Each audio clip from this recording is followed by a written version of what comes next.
오늘 이제 여호수아서 강의 32번째 시간이고, 말씀드렸듯이 이제 이 내용이 거의 끝나가고 있습니다. 여호수아에서 저랑 지금까지 어떤 내용들을 살펴보셨는가? 여호수아는 크게는 두 개의 내용을 담고 있다고 말씀을 드렸죠. 하나는 하나님께서 약속하셨던 가나안 땅을 차지하는 이야기이고, 또 하나는 그 차지한 땅을 분배하는 이야기로 구성되어 있습니다. 정복도 했고요, 지파별로 분배도 했어요. 그럼 이제 뭐 하면 되죠? 약속의 땅, 각 지파에게 주신 그 영광스러운 기업을 누리면 되는 거예요. 그렇죠? 그런데 여호수아서가 그 부여받은 기업을 누리는 것과 관련하여 이스라엘 백성이 반드시 기억해야 할 중요한 내용들로 마무리가 되고 있어요. 그냥 땅을 나눠준 걸로 끝나는 게 아니라 그 나눠준 땅에 어떻게 머물러야 될지를 크게는 세 가지 관점에서 정리하고 있습니다. 첫 번째 뭐였냐 하면, 따라 하시겠어요? 도피성. 예. 끝에 왜 도피성이 나오는지 아세요? 말씀드렸죠. 도피성은 누가 도피하는 거예요? 부지 중에 살인한 자. 그럼 부지 중에 살인한 자는 누구예요? 누구나 다 부지 중에 살인할 수 있어요. 이걸 혼동하시면 안 된다니까요. 부지 중에 살인한 거예요. 자기가 죽이고 싶어서 죽인 게 아니라 의도하지 않게 자기 손에 피를 묻힌 거예요. 그럼 부지 중에 살인하는 자가 누구라고요? 모든 이스라엘 백성이라고요. 약속의 땅에 들어왔다고 죄가 끊기나요? 아니에요. 약속의 땅에 들어왔지만 죄는 끝나지 않아요. 누구도 죄인이에요. 절대로 죄를 떠나 살 수 없어요. 그걸 도피성이 가르치는 거예요. 약속하신 땅을 잘 누리려면, 우리가 죄를 떠나 살 수 없구나. 그래서 우리에게 뭐가 필요하구나? 도피성이 필요하구나. 신약적인 의미로 바꾸면 우리는 구원 받았어요. 그러나 죄 떠나 사세요? 그렇게 생각하시면 성경을 한 번도 안 읽으신 거예요. 그렇게 생각하시면 믿음으로 한 번도 안 살아보신 거예요. 우리는 이미 약속하신 땅에 들어왔으나 우리는 지금 이 땅에서 죄를 떠나 살지 못해요. 그래서 우리는 항상 우리의 피난처이신 그리스도를 기억하며 살아야 돼요. 그것을 기억하지 못하면 우리는 이 기업을 못 누려요. 두 번째, 무슨 문제가 있었냐면, 따라 하시겠어요? 오해. 예, 지난 시간에 저랑 어떤 내용을 살펴보셨냐면, 이스라엘 백성 가운데에 의도치 않은 오해가 발생했어요. 이스라엘 백성 중에 두 지파 반, 그러니까 루벤, 갓, 므낫세 지파 중에 반은 요단강을 건너오기 전의 땅, 그걸 요단 동편이라 부른다 말씀을 드렸죠. 두 지파 반은 요단 동편의 땅을 얻었어요. 그런데 요단강을 건너와서 다른 모든 지파가 기업을 얻기까지 가장 앞에 나서서 열심으로 정복전쟁 수행하고, 그래서 나머지 모든 지파가 기업을 얻은 이후에 어떻게 해요? 자기들이 얻은 기업으로 돌아오는 거예요. 그걸 약속을 했었고 그걸 성실히 지켰어요. 그래서 기업의 분배가 끝나자 여호수아가 보낸 거예요. 가라. 이제 하나님께서 너희에게 주신 것으로 가라. 그래서 두 지파 반이 돌아와요. 근데 돌아오다 보니까 걱정이 하나 생겼어요. 요단 동편과 요단 서편 사이에는 요단강이 가로놓여 있거든요. 평상시에는 그냥 사람이 이렇게 걸어서 걸을 수 있는 데지만 요단강에 진입할 때, 이스라엘 백성이 가나안 땅에 요단강에 진입할 때 그때처럼 모내기 거두는 시기라든가 홍수의 시기가 되면 이건 사람이 건널 수 없는 강이에요. 그러니까 행여라도 시간이 지나고 나서 요단 서편에 있는 사람들이 자신들 요단 동편에 있는 사람들을 향하여, 너희 누구니? 너희는 우리 강이랑 갈라져 있는 사람들인데 너희랑 우리 상관없는 사람들 아니야? 이런 얘기 할까봐 혹시라도 같은 민족이고 같은 하나님을 섬기는데 요단 서편 지파가 자신들을 끊어낼까봐 그래서 자신들 쪽에 요단 동쪽에 뭘 설치한다고요? 큰 제단을 하나 쌓죠. 왜 쌓았어요? 너희나 우리나 한민족이고 한 하나님을 섬기는 사람들이야. 이걸 입증하려고. 그런데 그 요단 동편 지파의 의도를 요단 서편 지파는 몰랐어요. 오히려 큰 제단을 쌓았다 그러니까 우상 섬기는 줄 알고 어떻게 해요? 모든 지파가 모여서 요단 동편 지파를 징벌하려 했어요. 그러나 그 전에 물었죠. 기회를 주죠. 왜 그랬냐? 물어봤더니 우리가 우상 섬기려고 그런 게 아니라 너희와 우리가 하나고 한 하나님을 섬기는 것을 확인하기 위해서 그랬다. 그러니까 보세요. 요단 동편 지파도 믿음 지키려고 제단 세웠던 거고 요단 서편 지파도 믿음 지키려고 그 일을 해결하려고 그런 거예요. 요단 동편 잘했어요? 못했어요? 잘했죠? 요단 서편 잘했어요? 못했어요? 잘했죠? 그런데 오해가 생겼어요? 안 생겼어요? 생겼어요. 이게 언제나 교회 안에 있는 일이에요. 한편이 잘하고 잘못하고의 문제가 아니라 모두가 신앙을 위해 수고하고 애쓰는 경우라도 분명히 교회 공동체에는 오해가 생길 수 있어요. 왜냐하면 우리 자신이 어리석고 연약하기 때문에 그래요. 그래서 하나님께서 허락하신 기업을 풍요롭게 누리려면 반드시 교회는 오해가 없게 해야 돼요. 지혜롭게 해야 돼요. 그렇지 못하면 교회는 반드시 분열에 휩싸이고 평안을 잃어버리게 되어 있어요. 그리고 또 하나 아주 중요한 내용이 나와요. 그것이 이제 23장과 24장에 걸쳐 나오는 건데 그냥 한마디로 표현드리면요. 이렇게 한 번만 따라 하시겠어요? 언약관계. 예. 이스라엘 백성들이 가나안 땅을 풍요롭게 풍족하게 누리기 위해서는 하나님과 이스라엘 백성 사이에 언약관계를 잊으면 안 돼요. 실은 이 얘기가 23장, 24장 두 장에 걸쳐 나오는 거예요. 특별히 23장, 24장은요. 여호수아의 설교예요. 시간이 어느 정도 지났는지 모르겠어요. 거의 여호수아가 110세에 죽거든요. 그러니까 가나안 땅에 들어온 지 적어도 한 20여 년 이상이 지난 후인 것 같아요. 정복전쟁도 마치고 각 기업이 자신들에게 각 지파가 자신들에게 주신 기업으로 가서 어느 정도 안정된 이후인 것처럼 보여요. 그래서 오늘 저랑 읽으신 1절이 이렇게 됐잖아요.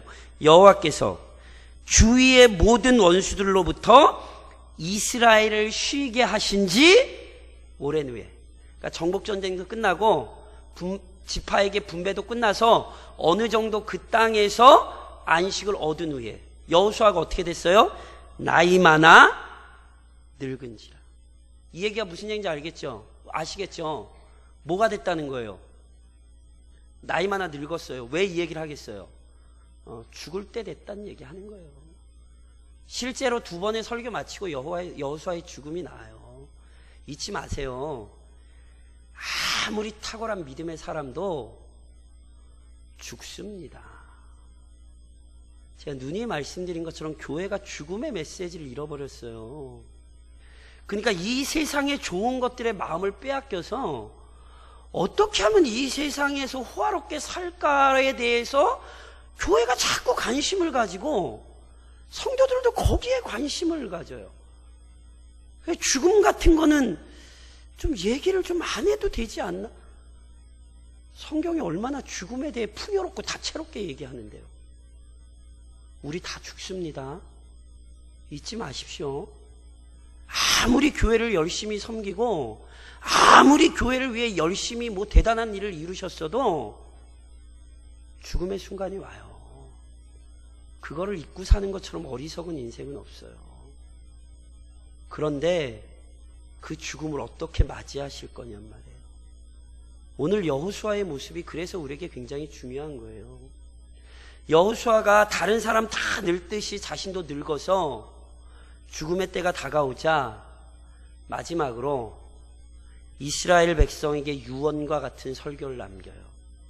그것이 23장, 24장 두 번에 걸쳐 나오는데 23장은 오늘 저랑 읽으신 2절에 보니까 여호수아가 온 이스라엘 곧 그들의 장로들과 수령들과 재판장들과 관리들을 불러다가 그들에게 이르되, 23장은요 지도자들을 불러 설교하고요, 24장은요 온 백성을 불러 설교해요. 그런데 제가 지금 말씀드렸던 것처럼 설교의 내용이 약간은 차이가 있지만 핵심은 똑같아요. 그리고 그 핵심은 여호수아서에서 저랑 끊임없이 살펴보신 내용이에요. 무슨 얘기냐면 2017년 까먹었다. 2017년 10월 며칠인 것 같아요. 하여튼 2017년 10월 며칠 날 저랑 여호수아 강해를 시작하셨어요. 그때 제가 여호수아 강해 첫 시간에 무슨 설교를 했냐 하면, 앞으로 저랑 여호수아서를 살펴보실 터인데 이 여호수아서를 살펴보시는 동안 절대로 잊지 마셔야 할 두 가지 전제가 있다고 제가 말씀을 드렸어요. 그러니까 여호수아서는 기본적인 전제를 깔고 우리에게 설명되어지는 성경인데, 그렇다면 여호수아서가 기본적으로 우리에게 이야기하는, 가르치는 내용이 무엇인가? 하나는 하나님에 대한 증언이고 하나는 그의 백성, 즉 교회에 대한 증언이라는 말씀을 드렸어요. 그러면 하나님은 어떤 분이신가? 하나님은 신실하게 자신의 백성을 위하여 일하시는 분. 그러면 교회는 어떤 곳인가? 그 하나님의 선물을 받은 자들로서 충실히 하나님의 사명을 감당해야 하는 자들. 이게 여호수아서라니까요. 제가 누님 말씀드린 것처럼 이 여호수아서의 역사를 단순히 이스라엘 백성의 역사로 알고 옛날 고래 고적 얘기로 아는 건 오늘 여호수아서를 읽으시는 이유와 목적을 철저히 상실하신 거예요. 이 여호수아서의 얘기는 오늘도 살아서 역사하시는 하나님에 대한 이야기이고 오늘 우리 교회의 이야기라니까요. 아간이 어디 있어요? 교회에 있어요. 여전히 하나님의 교회들이 요단강이 갈라지는 경험도 하고요, 여리고 성을 앞에 두고 할례를 행하는 것 같은 목숨을 건 신앙의 싸움을 여전히 교회들은 하고 있어요. 이 여호수아서의 얘기가 우리 교회의 얘기였다는 사실을 잊으시면 안 돼요. 그리고 여전히 우리 교회의 이야기예요. 그래서 마지막 설교는 그 두 가지 내용으로 다시 마무리가 되는 거예요. 제가 예전에 이미 출발부터 이런 말이죠. 여호수아서는 하나님의 은혜와 사랑이 없이는 출발이 될 수 없는 성경이라니까요. 왜요? 우선 기본적인 내용이 뭐예요? 가나안 땅 차지하는 이야기잖아요. 가나안 땅 왜 차지해요? 적어도 500년, 600년 전에, 여호수아가 가나안 땅을 차지하기 500년, 600년 전에 하나님이 약속을 하셨다니까요. 그러니까 하나님의 약속과 하나님의 신실하심과 하나님의 사랑이 없으면 여호수아서가 시작이 될 수 없었다고요. 그리고 그 하나님의 은혜 가운데에서 여호수아서 자체가 진행이 됐어요. 그래서 오늘 본문에서도 우선 하나님이 어떤 분이신지를 철저히 설명하거든요. 저랑 3절을 같이 한번 읽어보실래요? 3절 같이 시작. 너희의 하나님 여호와께서 너희를 위하여 이 모든 나라에 행하신 일을 너희가 다 보았거니와 너희의 하나님 여호와 그는 너희를 위하여 싸우신 이시니라. 보세요. 여호수아가 우선 지도자들을 불러놓고 뭐라고 설교하냐면 너희 하나님 누구신지 알지? 하나님은 어떤 분이래요? 모든 나라에 행하신 일을 너희가 다 보았거니와. 하나님이 어떤 나라에 행하셨대요? 모든 나라에 행하셨대요. 실은 모든 나라에 행하시는 하나님이라는 개념은 당시 고대 사람들에겐 굉장히 낯선 개념이라니까요. 제가 몇 번 선지서들이나 이런 거 하면서 말씀드렸죠. 고대 사람들의 신과는 다실론, 신이 많이 있고요. 게다가 많기만 한 게 아니에요. 다실론일 뿐만이 아니라 지역 신관이에요. 그러니까 아무리 잘난 신이라고 해도요, 자기 범위와 한계가 있어요. 자기가 다스릴 수 있는 지역이 있고요, 자기가 힘을 쓸 수 있는 지역이 있다니까요. 예를 들면 그리스 신화에 보면 하늘의 신, 땅의 신, 바다의 신, 기타 등등 신들이 그 그리스 신화만 그런 거 아니에요. 모든 고대 사람들의 다신론의 신가는 그래요. 그러니까 보세요. 분명히 다스릴 수 있는 민족이 있고 자기가 다스릴 수 있는 지경이 있는데 지금까지 이스라엘이 경험한 하나님은 어떤 하나님이에요? 못 다스리는 민족이 없고 못 다스리시는 지경이 없죠. 하나님은 어떤 하나님? 온 세상의 통치자요 온 세상의 주인이신 하나님. 그래서 가나안 족속들에게는 가나안 신들이 있단 말이에요. 그런데 그 가나안 신들이 누구에게 무너진 거예요? 하나님 앞에 무너진 거라니까요. 그러니까 그것 자체가 이미 하나님이 온 땅을 다스리시는 하나님이라는 사실을 입증한 게 되는 거예요. 그런데 그 정도로 끝나나요? 온 세상을 다스리신 하나님이 어떤 하나님이시래요? 너희의 하나님 여호와 그는 너희를 위하여 싸우신 이시니라.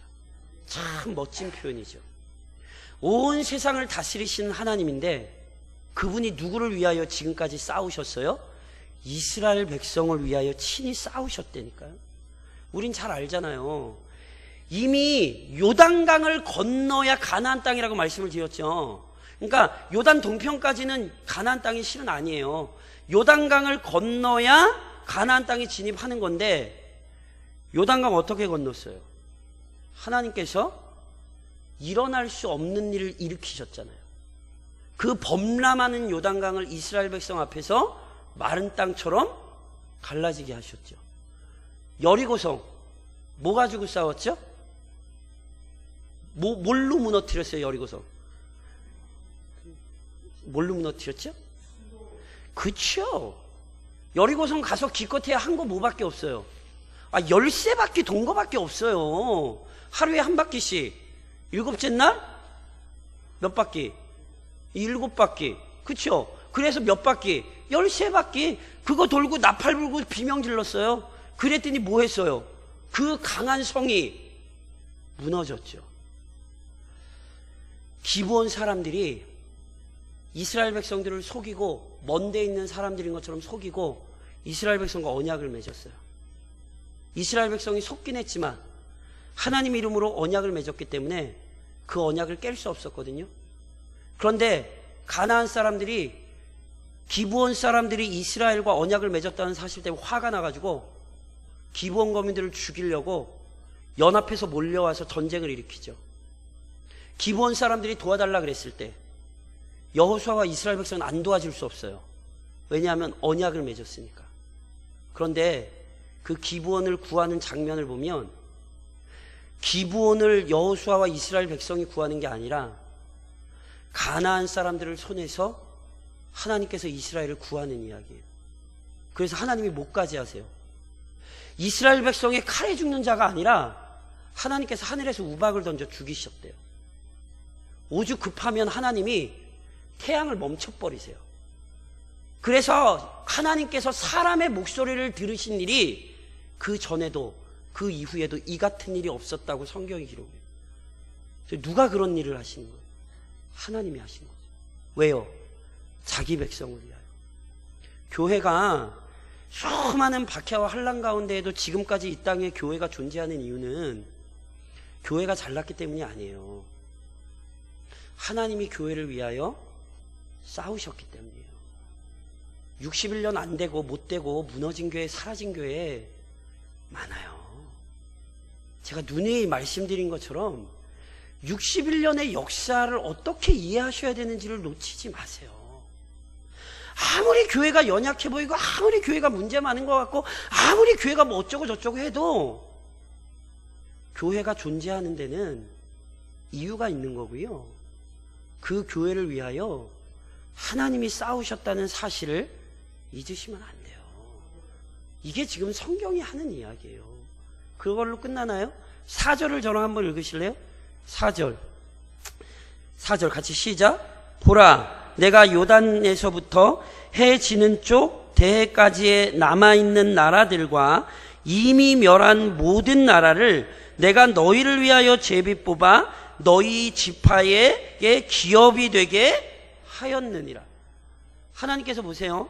하나님께서 만민을 다스리시는 하나님께서 친히 이스라엘을 위하여 싸우셨을 뿐 아니라 그들에게 약속하신 대로 풍족한 유업을 허락하셨죠.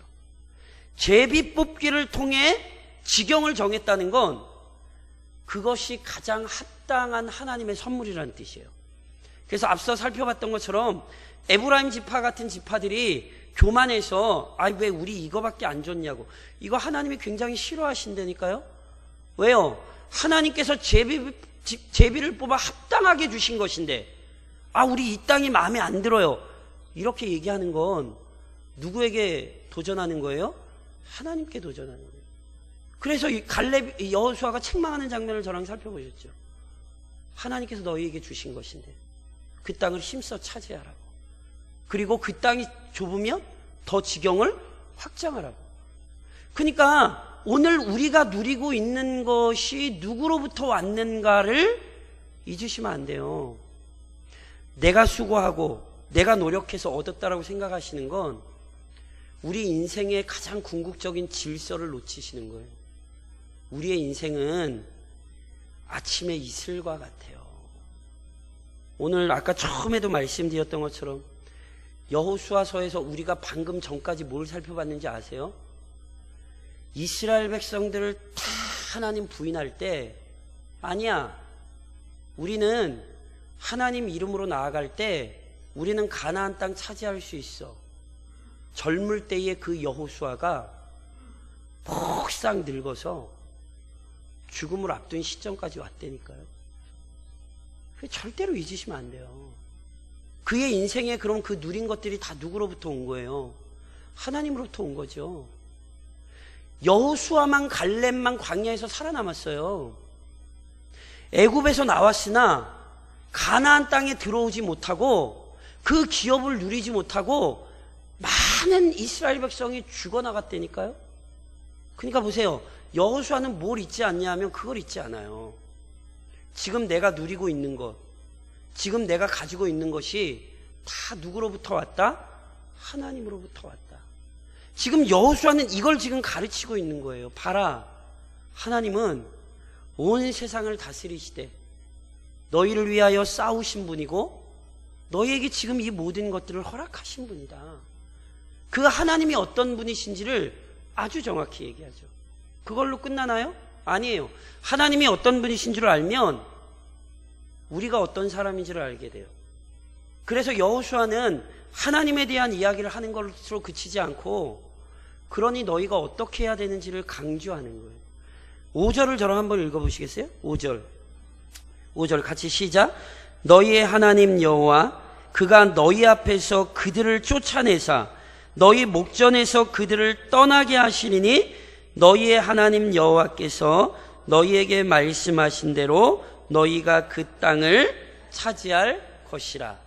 저희가 앞에서 계속 살펴봤잖아요. 계속 말씀드렸죠. 가나안 땅은요, 하나님께서 주신 땅이에요. 그러나 가나안 땅에 들어와서 이스라엘 백성이 편하게 놀고 먹었나요? 아니죠. 지금까지 뭐 했어요? 가나안 족속 몰아냈죠. 그리고 이걸로 끝 아니라고 말씀드렸죠. 각 지파에게 분배된 기업으로 가서 철저히 가나안 족속을 몰아내야 돼요. 이건 사명이에요. 그러니까 하나님께서 오늘 우리에게 주신 이 인생 속에서 우리는 무엇을 하며 사는 사람들이냐면 각자에게 맡기신 사명을 감당하며 사는 거예요. 각자에게 맡기신 사명은 달라요. 마치 루벤 지파에게 주신 땅이 다르고 유다 지파에게, 에브라임 지파에게 주신 기업이 다른 것처럼 우리 각자에게 주신 땅, 사명의 자리는 달라요. 저는 목사잖아요. 그렇죠? 그럼 목사가 어떤 사람이죠?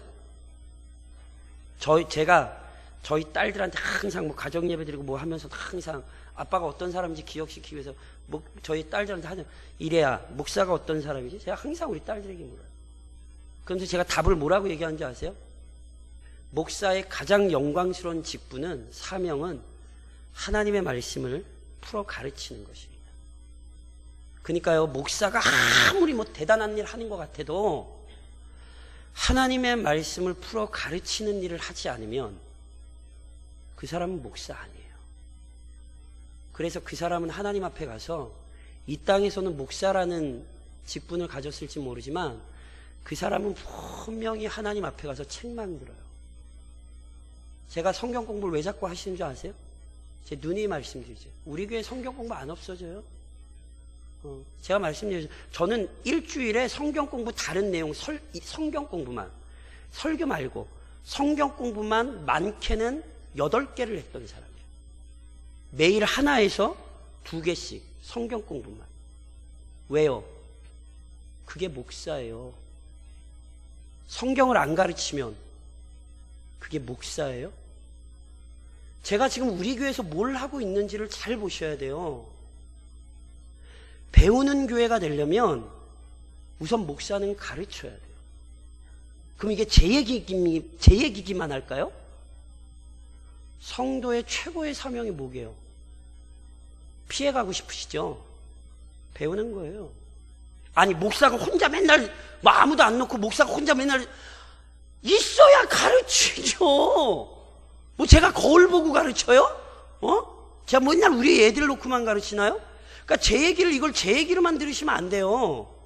목사의 영광스러운 직분이 가르침이라면 성도들의 영광스러운 자리는 배우는 자리예요. 그것을 떠나면 사명의 자리를 이탈하시는 거예요. 물론 이건 배움에 있어서만이 아니에요. 배우고 섬기며 전하고 기도하고 이게 다 뭐예요? 교회의 사명의 자리예요. 이건 새로운 게 아니에요. 하나님께서 언제나 교회에게 주신 자리예요. 오늘도 우리는 그 자리를 지켜야 돼요. 그래서 그 자리를 지켜서 뭘 하시는 건지 아세요? 6절을 보시겠어요? 6절을 같이 읽으실까요? 6절 같이 시작.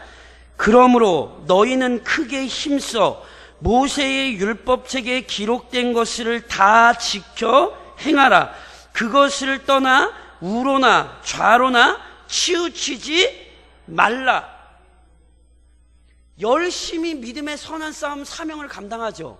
근데 결국 그 내용은 뭐냐면 율법을 행하는 거예요. 이 얘기는 제가 처음부터 여호수아서 얘기하면서 이런 말씀드렸죠. 여호수아서를 잘못 오해하면 아니 사람을 끔찍하게 죽이고 이 애 어른 할 거 없이 다 죽이고 가축까지 진멸을 하고 아이고 무슨 끔찍한 얘기를 이렇게 된다니까요.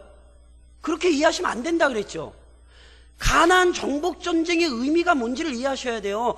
가나안 정복 전쟁은 하나님의 공의로운 심판을 보여줘요.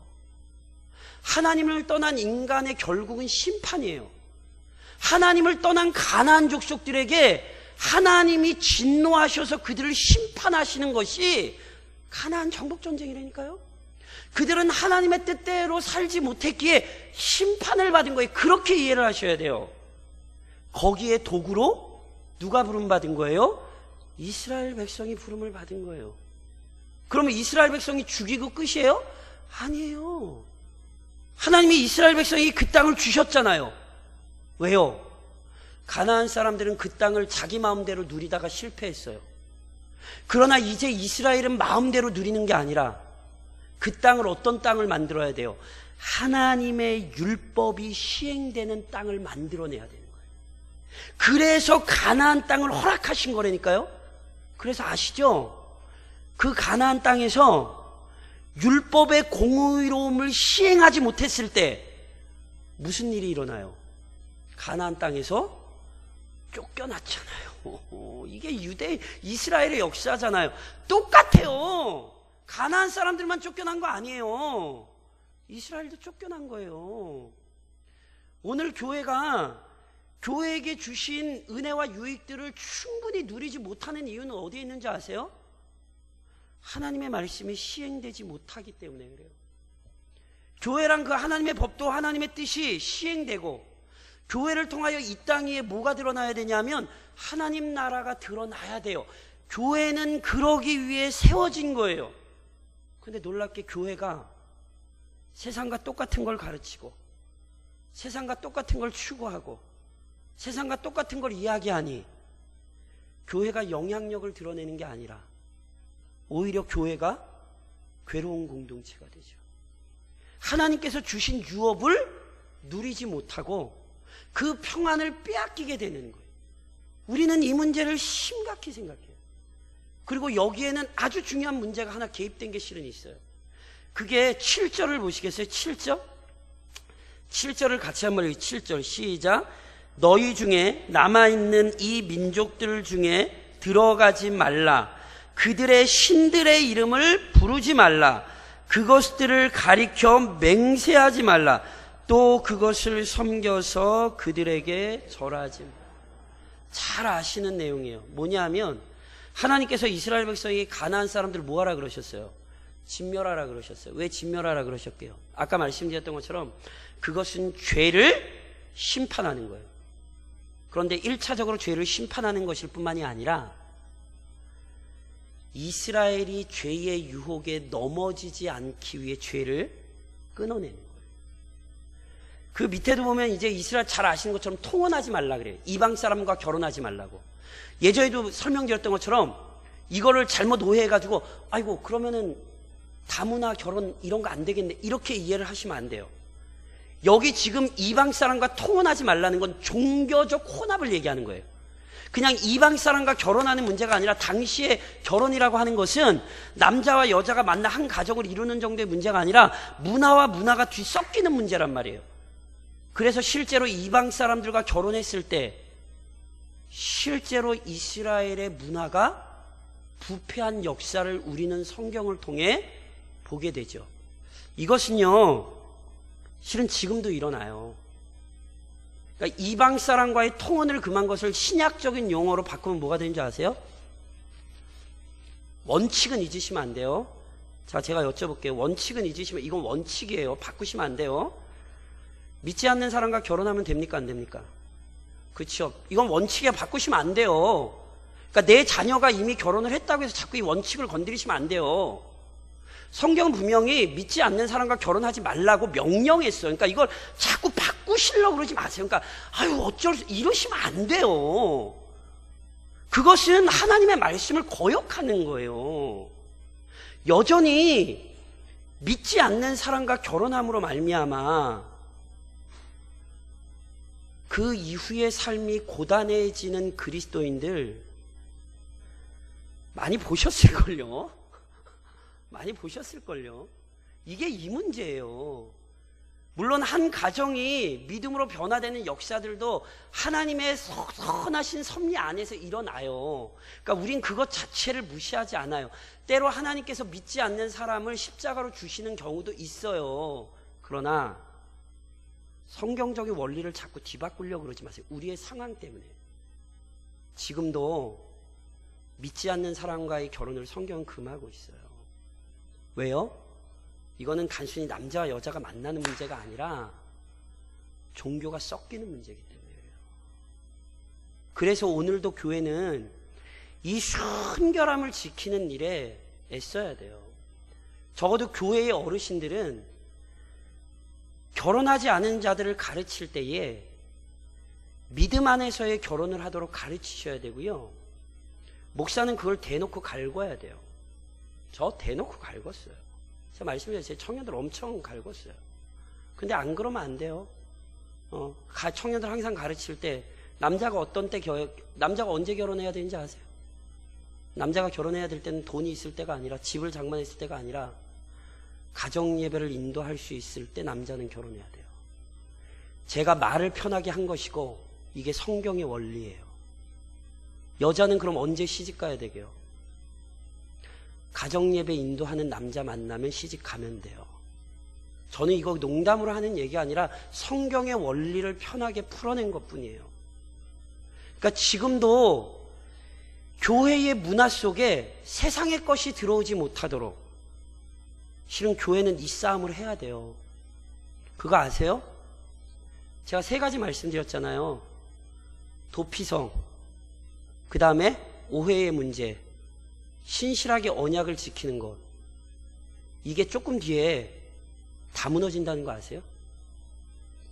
여호수아서가 이런 내용으로 끝나고 있는데 놀랍게 여호수아가 죽고 나서로 시작되는 사사기에 들어가면 제가 말씀드린 이 세 가지가 깡그리 무너져 버려요. 그래서 아시죠? 사사기가 어떤 역사예요? 암흑의 역사, 괴로움의 역사, 고통의 역사죠. 물론 우리는 그 사사기 속에서도 하나님의 선하신 도우심과 섭리를 봐요. 그런데 보세요. 분명히 약속의 땅을 얻었어요. 그러니까 약속의 땅을 얻었으니 거기서 은혜를 누리며 살면 되잖아요. 근데 은혜를 누리며 살았어요? 못 살았어요? 사사기는 못 살았다는 걸 보여줘요. 왜요? 지금 말씀드린 세 가지를 다 잊어버렸어요. 우리가 언제나 죄에 노출되어 있다는 사실, 교회 안에 언제나 오해의 소지가 있다는 사실, 그리고 하나님과의 언약관계가 가장 중요하고 이것을 지키기 위해 수고해야 된다는 사실을 잊은 역사, 그게 사사기로 진입하는 거예요. 그래서 그 역사를 제가 여호수아 끝나고 곧장 사사기로 들어가 있거든요. 제가 지금 이 말씀드린 게 얼마나 끔찍하게 사사기에서 그대로 펼쳐지게 되는가를 저랑 앞으로 이제 여호수아서를 다 마치면 사사기를 통해 확인하게 되실 거예요. 그러면서 오늘 본문에 14절로 16절을 한번 좀 같이 한번 읽으시겠어요? 14절로 오늘 본문 14절로 16절을 같이 읽겠습니다. 보라, 나는 오늘 온 세상이 가는 길로 가려니와 너희의 하나님 여호와께서 너희에게 대하여 말씀하신 모든 선한 말씀이 하나도 틀리지 아니하고 다 너희에게 응하여 그 중에 하나도 어김이 없음을 너희 모든 사람은 마음과 뜻으로 아는 바라.